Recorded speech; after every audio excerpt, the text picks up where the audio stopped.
February of 1994, St. Petersburg, Russia. On the stairs of one of the apartment buildings, a body was found that belonged to a 9-year-old boy. The attacker didn't care that someone could have seen him. Everything happened during the day, when the boy just returned home from school. Hi friends, you're watching True Crime in 4K, and before going further into this video, I want to warn you that some of the details of this case are so horrific that to this day, this case is not that widely covered by the media. And if you will find this video interesting, please leave a like and subscribe at the end. Soon after the first murder, another body was found. Again, a 9-year-old from St. Petersburg was approached by an unknown man who was able to get his trust. As it was later found out, this man told the boy that he can show him the pigeons that live in the attic of an apartment building. After he was able to get the boy into his trap, he assaulted him, and after it, he just tore boy's colon with his bare hands. The victim survived, but it made him disabled for his entire lifetime. The attacks were becoming more and more frequent, and soon again 2 boys who were walking near the river Neva in St. Petersburg were taken to the remote area and assaulted. And this time the attacker again didn't kill his victims. Because of how everything was done, investigators realized that the actual first attack happened in the year 1993, where an unknown man approached 3 boys in the park and took out a knife. One of them got scared and instantly ran away, but 2 other boys who were brothers were too afraid to run and were assaulted by the monster. Now everyone in St. Petersburg were demanding police to do something. But all of the victims who survived were so shocked and traumatized that they weren't able to reliably describe the attacker. Police were at the dead end, as they didn't have much evidence. So the only thing they could come up with was to start searching the attacker among the gay community of St. Petersburg because all of the victims were boys. In the meantime, news anchors were asking people of St. Petersburg to be extra careful and not let their kids walk from school alone. And everyone was really scared to even let their children go for a walk. But at this point, the attacker couldn't stop, and he didn't care that the whole town wanted him dead.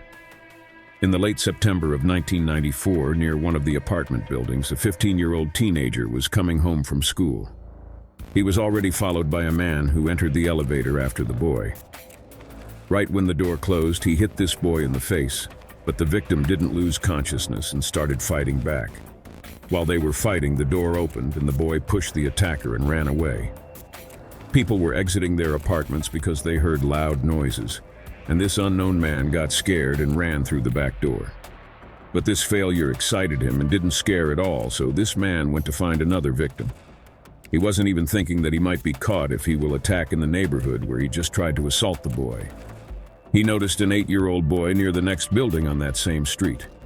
When the boy entered the building, this man just sneaked right after him through the closing door.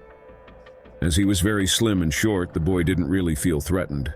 Soon after it, this man entered the elevator after the boy, and as he did before, he attacked his victim right as the elevator door closed. He strangled his victim to the point that the boy was barely alive and took him on the elevator to the 15th floor, which was a technical floor where no one lived at the time. There he assaulted his victim and again tore his body from the back with his bare hands. And he just took out 9 meters of the boy's colon and dumped it near the trash can.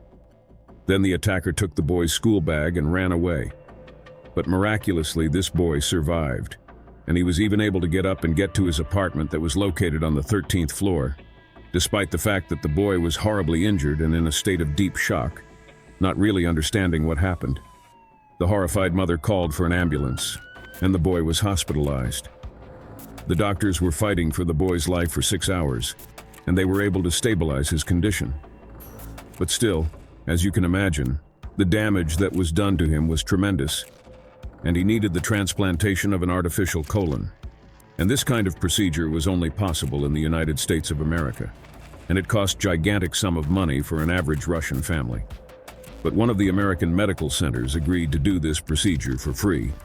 But still, the boy's family needed around $500,000 for transfer to the United States, accommodation and other expenses. Soon people in Russia found out about what happened and about the money that the boy's family needed, and this sum of money was gathered by the people in 10 days. The boy was sent to one of the medical centers in Pittsburgh, and doctors fought for his life there for 6 years.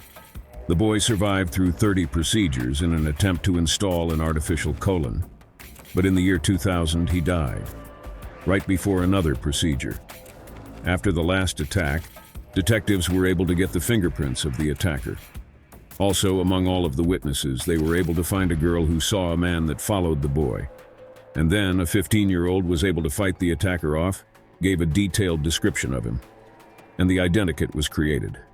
And it was put all over St. Petersburg, and also in the papers and on the news broadcasts. And probably because of it, a breakthrough in investigation happened. In November of 1994, a man called the police. He said that he recently rented his apartment to one of his acquaintances. And also the caller remembered that this man had, for some reason, a boy's school bag with him, despite the fact that he didn't have kids. And he also noticed that this school bag had huge bloodstains on it, which made him feel more suspicious. 28th of November 1994, this man was arrested. It was 23-year-old Igor Irtyshov. He was at the time already living with another man who was his lover in the dormitory of one of the local factories. During the search, detectives found many bloodstains on the clothes and shoes Igor had. But for some time, Irtyshov was denying that he is guilty. But when he realized that the police has too much evidence against him, he started pretending that he is insane. He was constantly crying, and he was also asking to be put in the psychiatric facility so he could be treated. In the meantime, detectives needed to see if the victims will recognize Irtyshov. But all of the survivors of his attacks were just speechless when they saw him, and they were just running away. But later in the corridor, all of the children told their parents that Irtyshov was the man who assaulted them. When it became obvious that Irtyshov was the one who was killing and sexually assaulting kids, police were barely protecting him from the kids' parents who were ready to tear him apart. But what was the reason for such cruelty and brutality? Igor was born in 1971 in a small village called Khutor-Krasny in the southern part of Russia. His parents were alcoholics, and his mother drank a lot during the pregnancy. This was the probable reason that Irtyshov was growing up very weak and sickly. He was constantly brutally bullied by his peers. Igor's father left him when he was 7, and when he was 10, Irtyshov has gotten into a car accident, which led to a brain trauma that affected his development. Because of it, he was sent to the facility for mentally challenged, and his mother basically stopped taking care of her son after that. In this facility, Igor was also constantly bullied and beaten by everyone.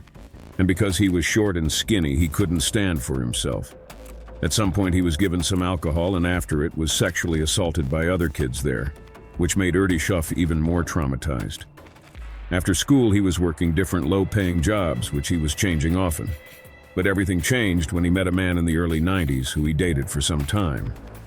And this man helped him move to St. Petersburg, which is the second largest city in Russia. There, Irtyshov found a job as a dishwasher in one of the restaurants, which was called Pegasus. Soon after it, Irtyshov broke up with his boyfriend. Then he was promoted and became a waiter in that same restaurant. Igor was having constant conflicts with all of his colleagues and was considered to be a scandalous and hysterical person. The Pegasus restaurant was also a place where local gay men gathered and met each other. And Igor was often noticed by clients, and they sometimes proposed him to go somewhere later to meet for money. Igor started working as a prostitute. He changed his style, dyed his hair, and started buying expensive clothes. Mostly, Igor's clients enjoyed his services with a huge element of torture and sadistic tendencies. When Irtyshov was arrested, he said that he was the one who was tortured. But detectives had some information that made them think that when he was a sex worker, Irtyshov was most of the time the one who tortured his clients. And apparently he enjoyed it very much.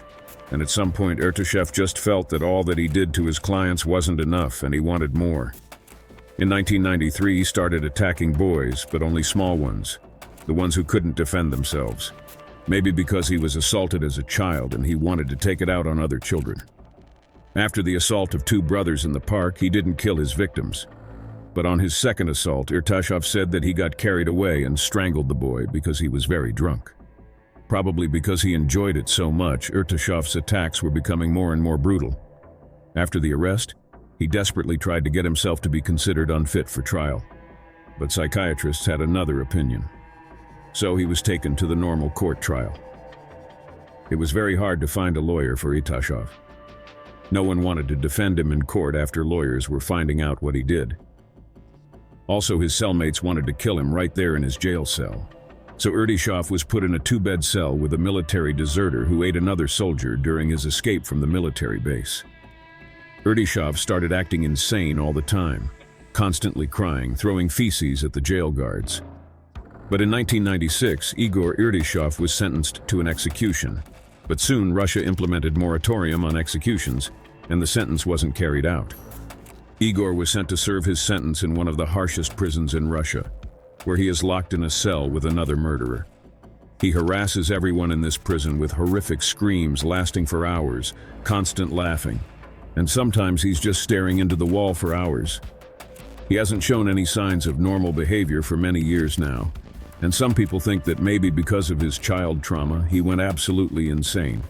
But some people think that he is just acting, because if other inmates or even prison guards will see him act normally, they will probably would want him punished for what he did. So maybe everything that Irtyshov does now in prison is just acting. Friends, thank you so much for watching. I hope to see you in the next video. Bye.